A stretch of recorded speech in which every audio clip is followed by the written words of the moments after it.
નમસ્કાર વિદ્યાર્થી મિત્રો. ધોરણ 12 ભૂગોળ વિષયની અંદર વિભાગ સીના મોસ્ટ આઈએમપી પ્રશ્નો 2026 માટેના જે 2 ગુણના છે એ આપણે જવાબ સાથે તૈયારી કરવાની છે. તો ધ્યાનથી આ વિડીયો તમારે જોવાનો છે અને વિભાગ સીની અંદર તમારે પૂરેપૂરા માર્ક્સ આવી જશે એવી હું તમને ગેરંટી આપું છું. તો ચાલો વિડીયોની શરૂઆત કરીએ છીએ. પહેલો જ પ્રશ્ન છે તમારી સમક્ષ કે પ્રાકૃતિક પર્યાવરણ અને સાંસ્કૃતિક પર્યાવરણ જે છે એ વચ્ચેના તફાવત આપો. તો પ્રાકૃતિક પર્યાવરણ અને સાંસ્કૃતિક પર્યાવરણ. હવે આની અંદર પ્રાકૃતિક પર્યાવરણ એટલે શું? તો કે પ્રાકૃતિક પર્યાવરણમાં મદ અંશે જે ભૌગોલિક પરિબળો છે એટલે કે જેટલા પણ કુદરત દ્વારા નિર્મિત પરિબળો છે એનો સમાવેશ થાય છે. જ્યારે સાંસ્કૃતિક પર્યાવરણની અંદર જે માનવ સર્જિત તત્વો છે એનો સમાવેશ થાય છે. બીજું કે પ્રાકૃતિક પર્યાવરણની અંદર તમે જોવા જાઓ તો ભૂમિ આકારો છે, આબોહવા છે, ખનિજ છે, જંગલો છે, જમીન છે વગેરેનો સમાવેશ થાય છે. જ્યારે કૃષિ, પશુપાલન, વેપાર, પરિવહન, ઉદ્યોગ વગેરેનો સમાવેશ સાંસ્કૃતિક પર્યાવરણમાં થાય છે. એના પછી બીજો પ્રશ્ન છે કે વર્તનલક્ષી અભિગમ એટલે શું? તો કે કોઈ પણ ક્ષેત્રમાં ઉત્પન્ન થતું સાંસ્કૃતિક પર્યાવરણ કે તે ક્ષેત્રના માનવીના વ્યક્તિગત ગુણો, માન્યતાઓ, મૂલ્યો, રીત રિવાજો વગેરેનું જે પરિણામ છે. એના પછી જોઈએ તો કે કોઈ પણ પ્રદેશની ભૌગોલિક પરિસ્થિતિ અને ત્યાંના લોકોના વર્તન પર જે અસર કરે છે ભૌગોલિક પરિસ્થિતિની, એનાથી જે માનવ સમુદાયમાં જે વર્તન અને જીવનશૈલી જે વિકાસ પામે છે એ સાંસ્કૃતિક પર્યાવરણ એમાંથી ઉદ્ભવે છે. હવે ભારતના ભાષાકીય ખ્યાલનો માળખો સમજાવવાનું છે. તો કે ભારતની અંદર હિન્દી સૌથી વધારે બોલાતી ભાષા છે અને બીજા ક્રમે બંગાળી ભાષા આવે છે. અંગ્રેજી ઉપરાંત બંધારણની અંદર 22 ભાષાઓને રાજ્ય માન્ય ભાષા તરીકે જાહેર કરેલી છે. ગુજરાતી ભાષા દેશમાં 7મું સ્થાન ધરાવે છે. ભાષાનો રાષ્ટ્ર અને રાષ્ટ્રીયતા સાથે ગાઢ અને ભાવાત્મક સંબંધ છે. આ સિવાય ભારતમાં તેલુગુ, મરાઠી, તમિલ, કન્નડ, મલયાલમ, ઉડિયા, પંજાબી, અસમી, સિંધી, મણિપુરી વગેરે ભાષાઓ બોલાય છે. એકદમ સરળ છે, તમે લખી શકશો. એના પછી વસ્તીના માળખામાં કઈ કઈ બાબતોનો સમાવેશ થાય છે? તો કે સ્ત્રી પુરુષ પ્રમાણ છે, ગ્રામીણ વસ્તી, શહેરી વસ્તી, સાક્ષરતા, વય જૂથ, વ્યવસાયિક માળખું, વંશીય માળખું, ભાષાકીય માળખું, ધાર્મિક માળખું, વસ્તી વધારો વગેરે બાબતોનો સમાવેશ થાય છે.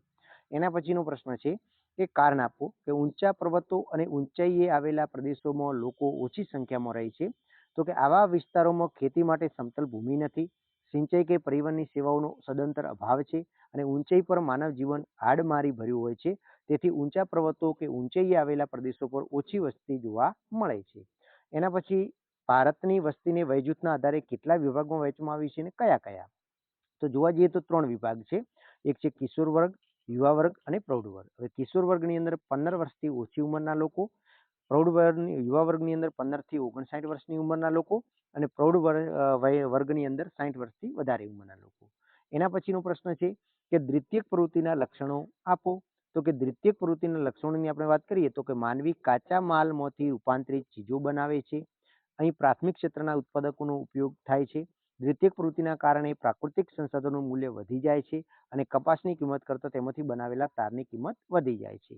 એટલે કે માની લો કે કાચા માલમાંથી તૈયાર માલ બનાવવો. હવે કપાસ છે એ કાચો માલ છે, એમાંથી સૂતરું કાપડ બનાવવું એ પાકો માલ છે. હવે સૂતરું કાપડ કપાસમાંથી બને તો કપાસનું પણ મૂલ્ય વધી જાય છે.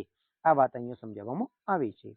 હવે ખનન એટલે શું? ખનનના પ્રકાર જોઈએ તો કે ખનન એટલે પૃથ્વીમાંથી ખનિજો મેળવવા, જમીન પરથી માટી કે રેતીને દૂર કરવી, ખોદકામ કરવું કે સુરંગો દ્વારા પથ્થર તોડવા અને જમીનની અંદર વધુ ઊંડાઈથી ખનિજો મેળવવા માટે જે સમારકામ કરવામાં આવે છે એને ખનન કહેવાય. ખનનના 2 પ્રકાર છે, એક ધરાતલ ખનન અને ભૂમિગત ખનન. બરાબર, આ તમે લખી શકો. પછી લઘુ ઉદ્યોગ એટલે શું? તો કે આ પ્રકારના ઉદ્યોગમાં શ્રમિકોની સંખ્યા વધારે, વધુ મૂડીરોકાણ કે યંત્રોનો ઉપયોગ અને ગૃહ ઉદ્યોગની તુલનામાં આ ઉદ્યોગોમાં કદમાં વિસ્તૃત હોય છે. રોજગારની તકો અહીં વધારે હોવાથી સ્થાનિક લોકોની આવક વધે છે. જેમ કે કાપડ, રમકડા, ફર્નિચર, ખાદ્ય તેલ, ચામડાનો સામાન વગેરે ઉત્પાદન છે એ લઘુ એકમો દ્વારા થાય છે. પછી ભારત, ચીન, બ્રાઝિલ અને ઇન્ડોનેશિયા આ દેશોની અંદર લઘુ ઉદ્યોગો વધારે વિકાસ પામ્યા છે. એના પછીનો પ્રશ્ન છે વર્તમાનમાં પણ પ્રાથમિક પ્રવૃત્તિ કરતા લોકો કયા કયા વસવાટ કરે છે? આ વિકલ્પોમાં પણ પ્રશ્ન કામ આવશે. તમે જોઈ શકો છો કે ઓસ્ટ્રેલિયાના બ્લેક ફેલોઝ, આફ્રિકા ખંડમાં પિગ્મી લોકો અને બુશમેન, અલાસ્કામાં એસ્કિમો, યુરોપ ખંડની અંદર લેપ લોકો, અમેરિકા ખંડમાં રેડ ઇન્ડિયન્સ અને દક્ષિણ ભારતના અંદર પાલિયાન લોકો, જ્યારે મલેશિયામાં સેમોંગ લોકો વસવાટ કરે છે. પછી સેવા ક્ષેત્રોમાં રોજગારીની તકોમાં સતત વૃદ્ધિ થઈ રહી છે. કારણ આપો. તો કે સેવા ક્ષેત્રો એટલે કે સ્વસ્થ છે, કલ્યાણ, શિક્ષણ, ફુરસદ, મનોરંજન અને વાણિજ્ય પ્રવૃત્તિઓ સાથે જોડાયેલી સેવાઓ છે. વાણિજ્ય સેવામાં કંપનીની ઉત્પાદકતામાં વધારો થયો છે. આજના સમયમાં જ્યાં વિકસિત અર્થવ્યવસ્થા છે ત્યાં સેવા પર આધારિત પ્રવૃત્તિઓ કરનારાની મોંઘ વધુ છે. સેવાકીય ક્ષેત્રોનું કૌશલ્ય, અનુભવ અને જ્ઞાન ધરાવતા કર્મચારીઓની મોંઘ વૈશ્વિક બજારમાં વધી રહી છે. તેથી સેવા ક્ષેત્રમાં રોજગારીની તકોનું સતત વૃદ્ધિ થઈ રહી છે. પછી ઇન્ટરનેટના કારણે વિશ્વના અનેક નવા પરિવર્તનો થઈ રહ્યા છે. કારણ આપો તો કે માહિતી અંકાત્મક થઈ જતા સંદેશાવ્યવહારમાં ઇન્ટરનેટ ઉપયોગી સાબિત થયું છે. ઇન્ટરનેટના કારણે અધિકારીઓ પોતાના નોકરીના સ્થળેથી દૂર રહીને અથવા પોતાના ઘરમાં બેસીને પોતાના કાર્યાલયના કાર્યો કરી શકે છે. બેંકો, જીવન વીમા કંપનીઓ, શેર બજારો તેમજ સંરક્ષણ સાથે જોડાયેલી કંપનીઓ ઇન્ટરનેટ કારણે સમગ્ર વિશ્વમાં પોતાની સેવાઓ ખૂબ સરળતાથી આપી શકે છે.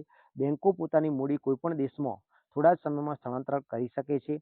પાસપોર્ટ, સરકારી વેપારીઓની નોંધ, ટેલિફોન, ગુનાઓ પ્રમાણની નોંધ, આંકડાકીય માહિતી વગેરે બાબતે રિપોર્ટ પણ સરળતાથી ઇન્ટરનેટ દ્વારા તૈયાર થઈ શકે છે. જેના કારણે કહી શકાય કે ઇન્ટરનેટ એ સમગ્ર જગતને એક નાનકડું ગામ બનાવી દીધું છે. તેથી ઇન્ટરનેટના કારણે વિશ્વમાં અનેક નવા પરિવર્તનો થઈ રહ્યા છે. ચતુર્થક પ્રવૃત્તિનો અર્થ આપો. જો કે ચતુર્થક પ્રવૃત્તિઓમાં માનવીની વિશિષ્ટ પ્રકારની સેવાઓનો સમાવેશ થાય છે.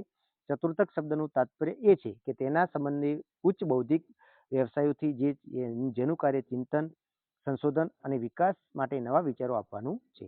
પછી સિલિકોન વેલી કોને કહેવાય? તે કયા શહેરમાં વિકાસ પામી છે?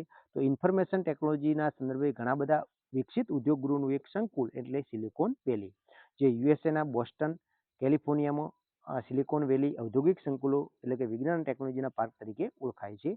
પછી દૂરદર્શન સૌથી વધુ અસરકારક સમૂહ માધ્યમ છે. શા માટે? તો દૂરદર્શન રાષ્ટ્રીય પર્વોની ઉજવણી, ચૂંટણીના પરિણામો, રમતગમતના જીવંત પ્રસારણો, કુદરતી આફતો, અકસ્માત, સમાજ જીવનને સ્પર્શતી ઘટનાઓ, સમગ્ર વિશ્વની રસપ્રદ હકીકતો, અવનવી ઘટનાઓ, નવીનતમ જે શોધખોળો, જાહેરાતો દર્શકો સુધી પહોંચાડે છે. કાર્યક્રમોથી દર્શકોને જ્ઞાન, માહિતી અને મનોરંજન પ્રાપ્ત થાય છે. ભારે જન અને શિક્ષણ આપતા સમૂહ માધ્યમ તરીકે દૂરદર્શન આધુનિક સમાજનું સૌથી વધુ વ્યાપક અને અસરકારક સમૂહ માધ્યમ બની ગયું છે. વ્યક્તિગત સંચાર તંત્રના સાધનો જણાવો. તો કે telephone, cellphone, fax, internet, email, ટપાલ સેવા, કુરિયર વગેરે જે સેવાઓ છે એ વ્યક્તિગત સંચાર તંત્ર છે. આ સાધનો દ્વારા વ્યક્તિ વિમાનો કોઈ પણ સ્થળે માહિતી અથવા સંદેશો મોકલી શકે છે. કોઈ પણ સ્થળેથી માહિતી કે સંદેશો પ્રાપ્ત પણ કરી શકે છે. બીએસએનએલ દ્વારા કઈ કઈ સેવાઓ પૂરી પાડવામાં આવે છે? તો બીએસએનએલ એટલે ભારત સંચાર નિગમ લિમિટેડ. તે ટેલિકોમ સાથે જોડાયેલી સેવા છે અને આ સેવાના કારણે વ્યક્તિ સમગ્ર વિશ્વ સાથે પ્રત્યેક પળે પોતાનો સંપર્ક જાળવી શકે છે. સ્માર્ટ ફોનના મદદથી ઇન્ટરનેટ માધ્યમ દ્વારા વ્યક્તિ આ ક્ષેત્રની અંદર માહિતીનું આદાન પ્રદાન ખૂબ જ ઝડપી અને અસરકારક રીતે કરી શકે છે. સેલફોનમાં ઇન્ટરનેટનો ઉપયોગ વધ્યો છે. બંદરો આંતરરાષ્ટ્રીય વેપારના પ્રવેશદ્વાર તરીકે સાથે ઓળખાય છે. તો કે દુનિયાના જુદા જુદા પ્રદેશો કે દેશો ચીજવસ્તુની હેરફેર માટે દરિયાઈ માર્ગનો સહારો લે છે. બંદર એક એવું સ્થળ છે કે જો દરિયાઈ વ્યવહાર અને જમીન પરનો વ્યવહાર વચ્ચેનો સંબંધ વાહનો કે સ્ટીમરો અને જમીન પરના વાહનો દ્વારા જાળવી શકાય છે. બંદર પર બીજા દેશમાંથી આયાત કરેલી ચીજવસ્તુઓને ઉતારવામાં આવે છે તેમજ દેશમાં ઉત્પાદિત ચીજવસ્તુઓની નિકાસ કરવામાં આવે છે. બંદર આંતરરાષ્ટ્રીય વેપાર માટે મહત્વની ભૂમિકા નિભાવે છે. તેથી બંદરો આંતરરાષ્ટ્રીય વેપારના પ્રવેશદ્વાર કહેવામાં આવે છે. ભારતનો આંતરિક વેપાર એટલે શું? તો કે દેશની અંદર માલની આપ-લે થાય તેને આંતરિક વેપાર કહેવામાં આવે છે. દેશની અંદર માલ, ઉત્પાદન, સેવાઓ આદાન પ્રદાનને આંતરિક વેપાર કહેવામાં આવે છે. ભારતમાં આંતરિક વેપાર તે સમાજના સ્થાનિક બજારો પૂરતા મર્યાદિત હતો. જેમાં જોવા જઈએ તો લોકો કપડાં, ખોરાક પાછળ ખર્ચ કરતા. તો આ બધું તમે લખી શકો છો. બરાબર. હવે ફેરી બંદર એટલે શું? તો કે જ્યાં ગીચ વસ્તીના પ્રદેશો હોય, ટાપુમય વિસ્તારો હોય અને માનવ વસ્તી હોય તે તો નાની સ્ટીમરો જેવા સાધનો દ્વારા એક પ્રદેશમાંથી બીજા પ્રદેશમાં જવા અથવા માટે નાના બંદરો વિકાસ પામ્યા હોય તેને ફેરી બંદર કહેવાય છે. જાપાન જેવા દેશમાં તો ટ્રેન ફેરી સેવા આપતા બંદરો પણ જોવા મળે છે. આમાં રેલવેના પેસેન્જર ડબ્બામાં દરિયાઈ જહાજ પર ચડાવવામાં આવે છે અને સમુદ્ર પાર કરી તેને બીજે કિનારે ઉતારવામાં આવે છે અને બ્રિટન, યુરોપના અન્ય કેટલાક દેશોના કિનારા વચ્ચે માનવીની હેરાફેરી માટે અને અનેક બંદરો વિકાસ પામ્યા છે. તો આ બંદરોના નામ લખેલા છે તે જોઈ શકો. હવે ગુજરાતની વાત આવે તો ગુજરાતમાં દહેજ બંદરેથી ઓખા બંદર અને બેટ દ્વારકા બંદર વચ્ચે ફેરી સર્વિસ ચાલુ છે. અગાઉ સુરત અને ખંભાતથી સુરત, ખંભાત, ભાવનગર અને ઘોઘા વચ્ચે પણ આવી સેવાઓ ચાલતી હતી. હવે છે ઓપેક સંગઠનનો હેતુ જણાવો. તો કે ખનિજ તેલની કિંમતો નક્કી કરવી, એના સંબંધી નીતિઓ તૈયાર કરવી, ખનિજ તેલ અને કુદરતી વાયુનું મૂલ્ય નિર્ધારણ કરવું, ચોક્કસ સમયગાળા દરમિયાન ખનિજ તેલનું કેટલું ઉત્પાદન કરવું તે નક્કી કરવું, ખનિજ તેલના વેચાણ સંબંધી નીતિઓ તૈયાર કરવી, આ બધું ઓપેક સંગઠનના હેતુઓ છે. બંદરોને આંતરરાષ્ટ્રીય વેપારના પ્રવેશદ્વાર કહેવાય છે, આગળ આપણે જોઈ ગયા. પછી ગેટની સમજૂતીના ધ્યેયો લખો.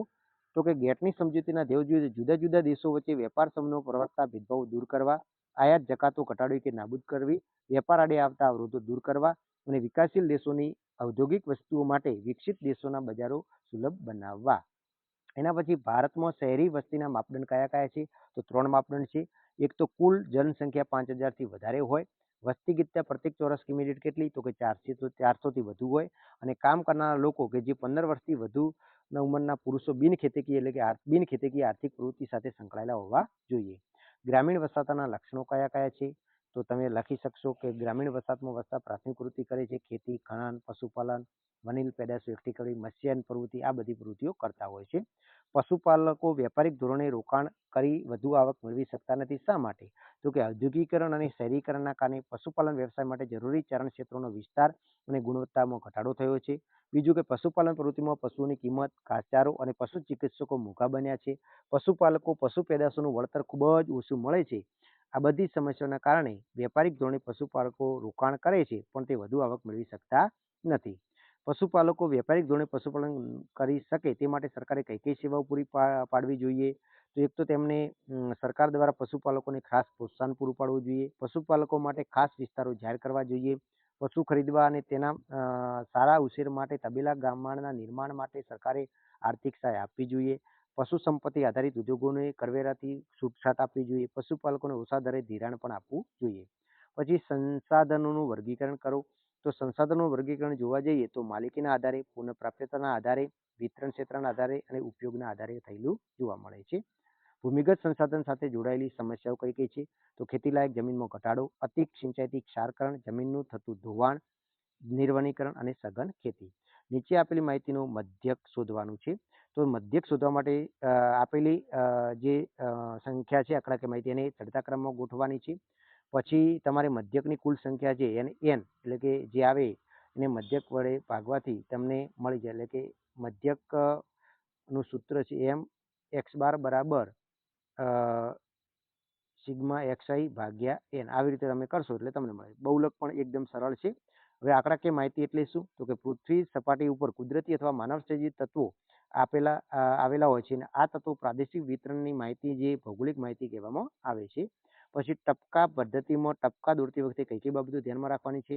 તો કે ટપકા પદ્ધતિ માત્રાત્મક પદ્ધતિ છે. નકશામાં ટપકાનો ઉપયોગ કરતી વખતે નીચેની બાબતો ધ્યાનમાં રાખવાની છે. જે સ્થળે વાસ્તવિક રીતે નદી, તળાવ, જંગલ કે અન્ય બિનવસવાટ વિસ્તાર હોય તો ટપકું મુકાય નહીં તેનું ખાસ ધ્યાન રાખવાનું અને ટપકું મૂકતી વખતે જે તે પ્રદેશમાં પ્રાકૃતિક નકશો સાથે રાખવું અને ટપકાનું મોટું કદ અથવા નાનું કદ અયોગ્ય માહિતી આપે છે તેથી ટપકાનું કદ પણ નક્કી કરવાનું જરૂરી બને